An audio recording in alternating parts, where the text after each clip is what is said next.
leaves us with the question of, okay, that's great. What do we do with this? Because again, the Platonic traditions are ultimately practical. You do something with them. Plato trained politicians to go out and lead the people in good ways, not just to think about great thoughts and go, it would be neat if we did these things, and then not actually do them.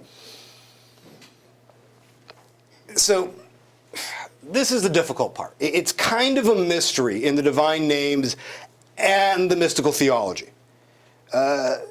Dionysius tells us at the very beginning of On the Divine Names that we are not allowed to even think, let alone speak, of the transcendent deity, suggesting that even meditation is not his ultimate intention. I posit that as meditation is not the ultimate purpose of the mystical theology, intellectual understanding is not the point of the divine names. He's not just describing God to us in all these different ways. We go, oh, I get it. And that's it.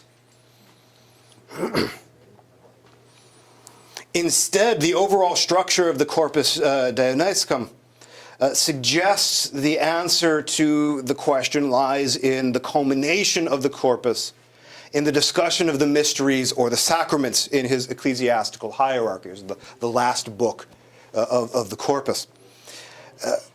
Now, this is not to say that contemplation, that theoria, is not part of what Dionysius is talking about. As divine logi and symbols, they have an anagogic function. You could meditate upon them in particular orders to raise yourself to God so far as possible. But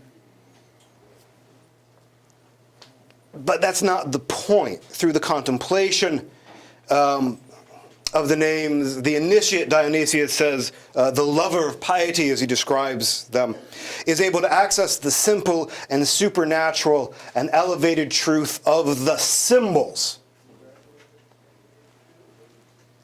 However, Dionysius is grounded in this later Neoplatonic tradition, which always favors theurgy over meditation.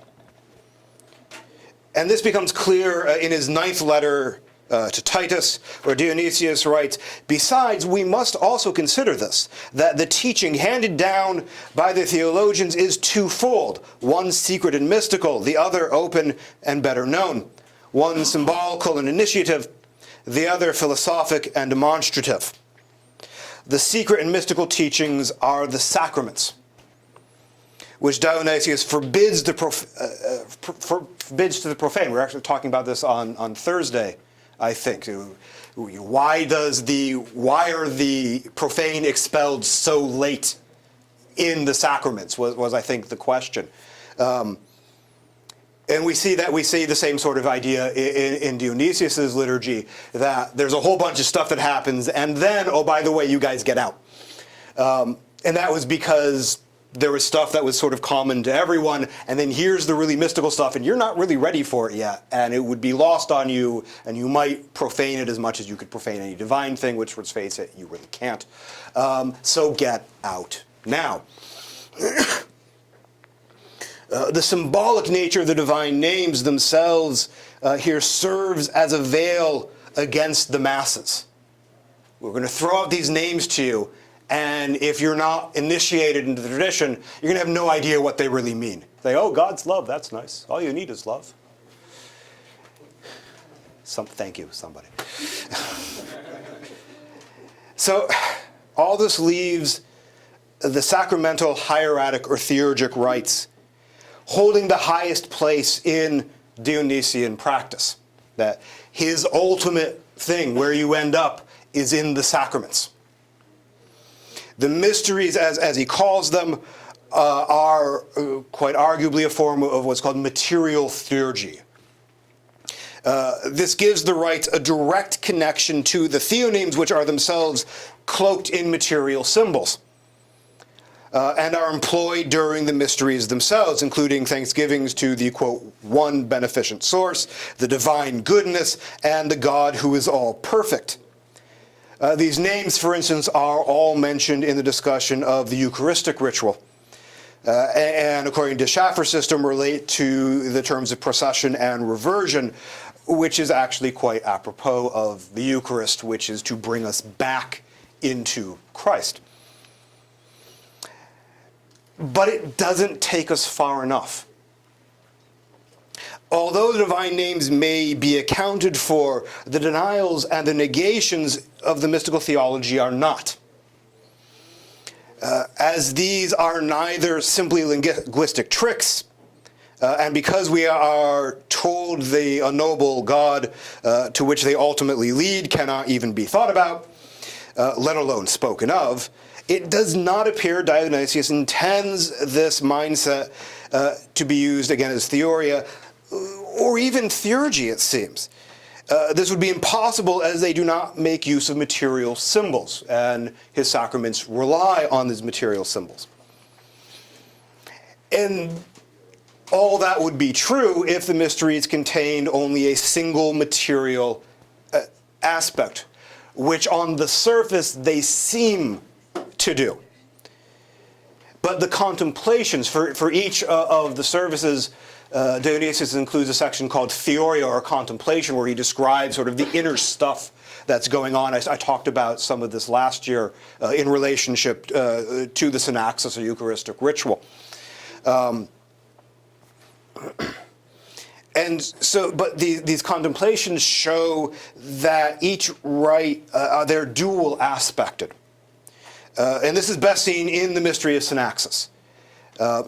This ritual is described as having an inner and outer element. The outer element of the ritual works through the mystical symbols.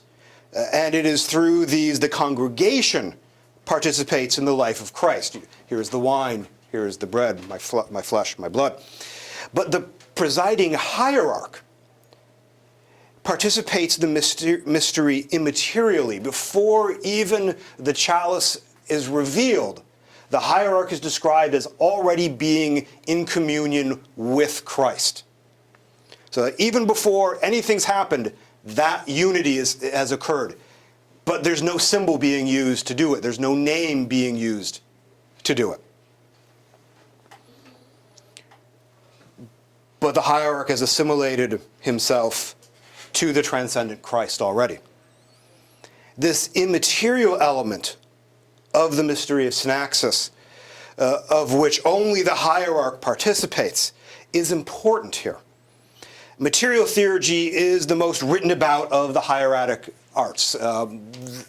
Iamblichus's De Mysteriis, his entire book on, his entire surviving book on theurgy, is 99% about material theurgy. Here's the stuff that most people who engage in this practice do. They deal with physical objects that contain divine things in them, but they access those divine things through the physical things. But there are two higher forms of theurgy that are mentioned without being described in Iamblichus, and really not described anywhere else as well. There is what he calls immaterial theurgy, and then this liminal thing that has elements of material and elements of immaterial. Now, all theurgy for the polytheist is engaged with sacrifice, which is why it works so well with the Eucharist too. And so the question becomes, well, okay, how do you sacrifice immaterial things? And of course, Iamblichus doesn't tell us, and he doesn't tell us specifically because if you are at the level of immaterial theurgy, no rules apply to you. You already know. You are already so close to the divine or your daemon or some higher being that nothing any human tells you is relevant whatsoever. The people who need all the rules are those of us who are down here at the level of material theurgy. Gregory Shaw suggests that it might be numbers as a Pythagorean concept. So it would be sacrificing the forms, basically. How that works, I got nothing. I'm still down here at the level of material theurgy. And then there's that median one, and I suggest that what's going on in the Synaxis, it is actually that middle level, that the hierarch has the symbols and uses those symbols, but there is part of what's going on is done immaterially as well. And it is through that immaterial element that the hierarch assimilates himself to Christ. But where does this leave us? Well, it doesn't leave us at the unknown and unknowable God. It cannot. Maybe immaterial theurgy does, and Proclus seems to suggest that it does. Iamblichus not so much. But not only have we not arrived at this unknowable God, I don't think we're supposed to in Dionysius. I think this is inherent in the apophatic theology itself, which can never get us to God, as the ineffable one, because it's ineffable. Dionysian denials set God apart. The negations point to God's incomprehensibility. We are, it seems, always distinct from the one. The celestial hierarchy and the mysteries help us bridge the gap between us and the ineffable, but only so far as possible. That is, if you can't tell, my favorite Platonic phrase. And this is seen, I think, through the mysteries. Baptism and the Eucharist work to save us by assimilation towards the one, Dionysius says, not in the one. During Synaxis, the hierarch might noetically participate in the transcendent Christ, but that Christ, though transcendent, is still not treated as the one itself. I talked about this 2 years ago, I think. You were all there, right? Remember it well, or you were asleep. That's good too. The one itself is always beyond reach. There is still a unifying effect to the mysteries. Each one brings us closer to God, makes us more God-like as individuals and together as a group. But individuals cannot ascend to God because God is the one, not many, and we are the many. The mysteries, by being many, allow us to participate God through the theophany rather than through God itself. To go beyond ourselves as individuals, to become more God-like, some sort of union must be necessary to come closer to God. Finding the oneness in ourselves brings us closer to the oneness of God, and both, Iamblichus sort of onward, and it's already implied in Plotinus, they say that can kind of happen. Proclus suggests that the monad of the soul can become one with the monad of the one, and thus there is this sort of henosis at the highest level. Iamblichus says no. Iamblichus wants to keep that ontological gap, and says that at most we can the monad in the one can connect to the monad in the gods, and that's as high as we go. In Dionysius speak, that would be through the angels. That we can raise spiritually through the ranks of the angels, though we are always below them ultimately. But we can only go so far. The gap between us and God remains.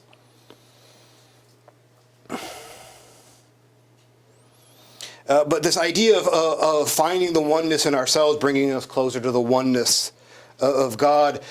This is, for example, the purpose behind the initiation of the miron, the anointing oil. The contemplation of its parts, we're told, brings us to its oneness. The chrismation is one of the two perfecting mysteries, along with Synaxis. The Synaxis holds an even more elevated position, it seems, and is treated as the monad or unifying principle of all the other mysteries, that every mystery that is performed, according to Dionysius, must be finished with the Eucharist. Otherwise, it remains incomplete.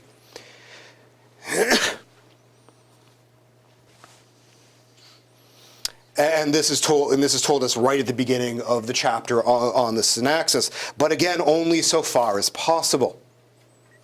how far this communion and union with God can take us is problematic. The Dionysian Mysteries are formed, again, they're material theurgy, so they can only take us to the height of material reality, as it were. In polytheistic Neoplatonic theurgy, this can bring us about union with the visible gods that the Sethians hate. And then union with the one through them, but again, not with the one itself.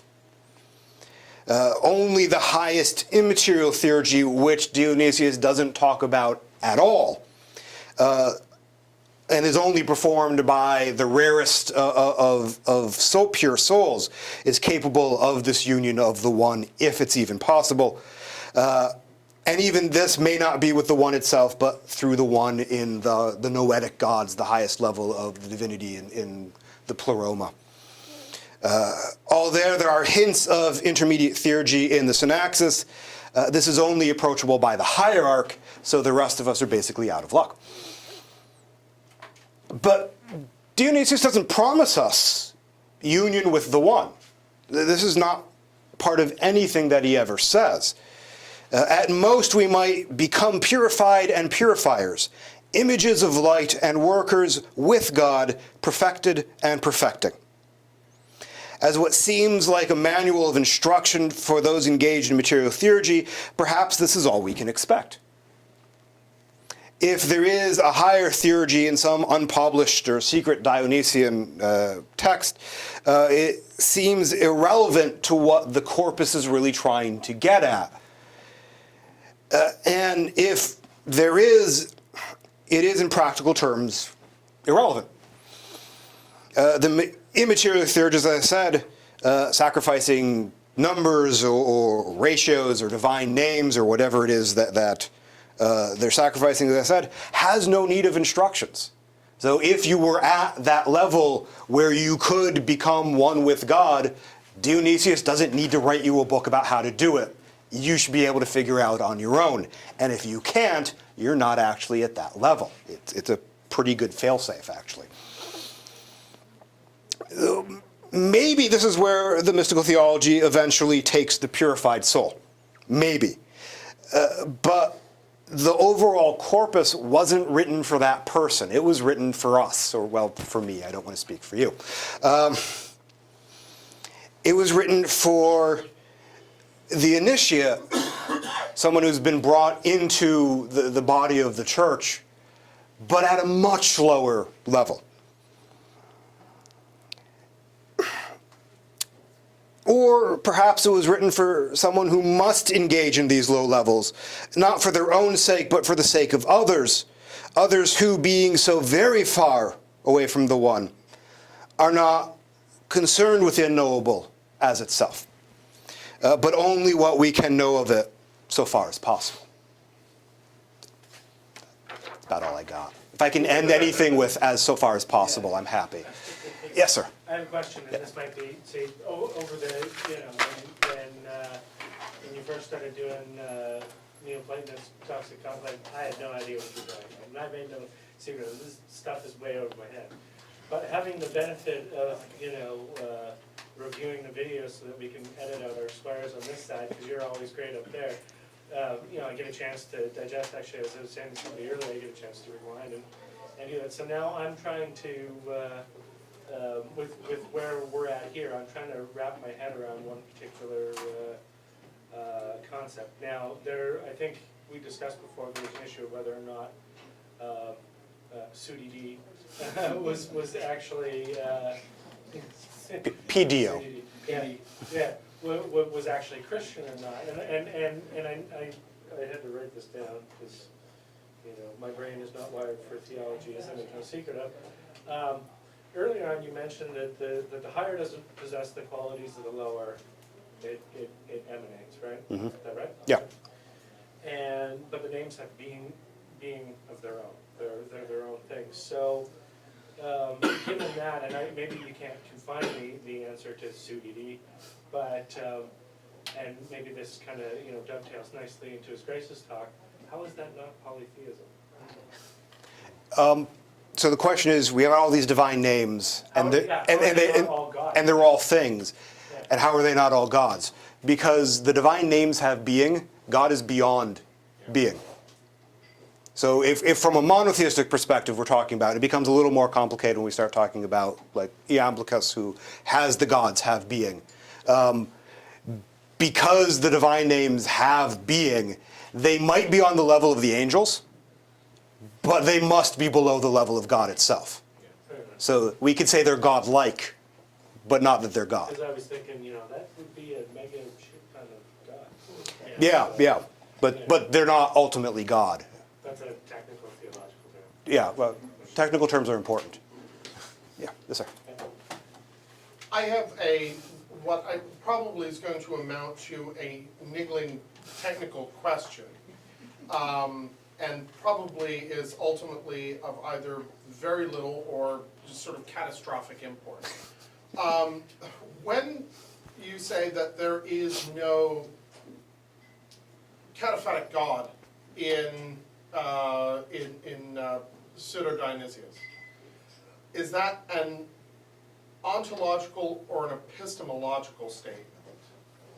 And is that a question of whether there is this thing or whether we can have any comprehension of this thing? See, I don't even understand. Yeah, I'm trying hard. On the assumption that I understand your question, and it's an assumption, I would say it's ontological. There is none. God exists fully. God exists fully beyond. That whatever God is as God ain't here. There is no God as God in manifestation. Then let me ask then a very peculiar question, because that one was. Because that was totally normal. Yeah, if you've met me, it is. Yes, it's true. Is it possible for this God that can only be known negatively to know itself positively? That's it. His Grace just asked the Joey question. That- That's the biggest curveball. Guy by the name of Pearl takes that up, and it's been a couple years since I've read it. Plotinus struggles with this, and Plotinus, by combining the first and second hypotheses, he says, yeah. All of the other Platonists after him, well, after Porphyry, they seem to say no. That whatever God knows, it's not as. If God knows something, it's not as we understand knowing. Right, and that was sort of where my question was: is knowing a capacity that even makes sense in the context of the transcendent one? Yeah, and I would think, given the idea that a being does not contain that which it produces, that it's probably not. That if we use the word knowing, we're using it in a way so that we can kind of grasp at something, but is probably completely inappropriate. Okay. Does that make sense? I have a quick question coming out of your answer to His Grace's question. If that's the case, that God isn't here, is that like a zimzum type of deal? And to clarify for everybody else, that would be the Lurianic Kabbalistic idea that, and I'm probably going to butcher this, that I can do it. God was, absolutely everywhere, so there was no space in which to create, and so God removes God from a portion of Godness, because that's all there is, in order to have a space to work with. So kind of, pulls back a little bit of the robe and says, I'm going to do something here. And so that the presence of God we experience would be akin to, I think, what Donald Craig said, the scent of a rose that has left the room. That's why there's that sense of presence, but God isn't actually there. Is that the case here? In the concept of Tzimtzum, it's the series of, it means contractions. Yeah. So there's God is all there is. And God's, hey, I want to make stuff. Well, there's no place to do that. So God goes, and contracts itself, and then places a beam of light of its essence into this contraction, which then expands and expands and expands. What a lot of the Kabbalists say after Luria is that, well, where God creates a space, that's only from our point of view. From God's point of view, that didn't happen. So what I would say from what Dionysius is talking about, because Dionysius says God is all in all. Proclus on the hieratic art says, God is in, the gods are in all things, but they're not in all things as themselves. They're in all things as that which they have produced. And I don't know if that actually answers your question, but I think that's what Dionysius would say. God is here, but it's not God. Yes, God. As God. It's God as God's name. It's God as God's revelation. It's God as all the stuff that God has created around us. God's in all of that stuff, but not as God itself, because God can't be. Does this ultimately lead us to Gregory Palamas' distinction between the essence and the energies of God? I think so. 'Cause that's very Aristotle. Yeah. And actually, Iamblichus in De Mysteriis, when he's smacking down his former teacher, he says, well, we can't know God from its essence. We can know God from its activity. And then maybe through its activity, maybe we can understand its power, but never itself. We could talk of creation and the divine names as God's activity. That's God doing God stuff. And we can sort of see God doing God stuff, but God is sort of behind the curtain. Pay no attention to God behind the curtain. Sorry, Father Donald. So I just wanted to clarify. So the means of transmission, say, of gnosis to the human being, right? Mm-hmm. Would be through one of these names, one of these emissions of wisdom or something like that, that is but is not. And through the angels. I didn't go into the celestial hierarchy very much, but the order of the angels, there are 9 orders of angels, for those of you who have not been reading along, I guess. Not 7. 9, not 8, 9. Which are each divided into three sets, so there are 3 different orders within each, in 3 groupings. Each of which, the top one deals with perfection, the second one with illumination, the bottom one with purification, which then does that, then the bottom one of the top group purifies the top one of the next group down, and sort of trickles down to us. And that's actually where Dionysius places the sacraments, that you've got that God thing, and the angels, and the sacraments, and then the hierarchy, and the ecclesiastical hierarchy, and then us heathens and possessed people and people like that. So it seems like it's probably a combination of the activity of the angels and the activity of the divine names coming together in the sacraments that bring us up. He doesn't use the language of gnosis, but the other Platonists certainly did. And it's going to be through those names, through not the names, but through participating in those names, which is a word that is almost impossible to actually understand, so I'm not going to try to explain it. Just go yell at E.R. Dodds for it, because he's the one who uses that. He's the one who initiates using that translation. It is through this participation where the bit of God that's in it connects to the bit of God that's in us that corresponds to it, and we sort of become one with it. And then gnosis can occur through there. The term intuitive knowing, which is divine knowing, where the gods are described as knowing things not discursively, but as itself. So a complete non-thinking knowledge of something. You just know everything about it, which is how I usually describe gnosis. So, Insofar as possible. So far as possible. Which I always find a very important phrase. Well, you've got to pick up the Latin version pro tanto, Pro tanto. as far as it goes. Very good. As opposed to protonton, Right. which would yes. be different, which are smelly. But useful. But useful, yes. Tanto, yes. Now, is that the knife or? Oh my. No, people don't smell that bad. Well, in comparison It's to all right, I reindeer. got the joke. Thank you.